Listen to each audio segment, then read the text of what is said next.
याच्यात कांदा आणि फळबाग याचं नुकसान झालेलं आहे. आणि मी खरडगावांमधून बोलतोय. खरडगावांमधून विष्णू सुभाष वाडेकर. माझा कांदा 12 एकर आहे आणि पेरूची बाग 7-8 एकर बाग आहे. याचं पूर्णपणे नुकसान झाल्यावर जवळ गावातील सगळ्या शेतकऱ्यांचं नुकसान झालं, ज्यांचं कांदा पीक आहे त्यांचं. उभ्या पिकात म्हणजे आज असं झालंय, म्हणजे कांदा काढणीस आलेला सगळा माल आहे, पण या पाण्याने सगळ्या तोंडातलं पीक हिसकावून घेतलंय आमच्या.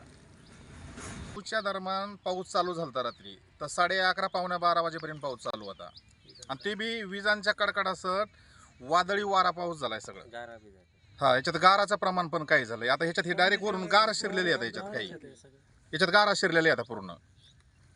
आणि ह्या कांदा साठवणुकीच्या लायक कांदा राहिलेलाच नाही. हा कांदा काढून मार्केटला घेऊन जावं लागेल. साठवण योग्य कांदा नाही आता हा. मार्केटमध्ये नेल्याच्या नंतर हा कांदा 500 ते 700 रुपये रिवर्स माल जातो. हा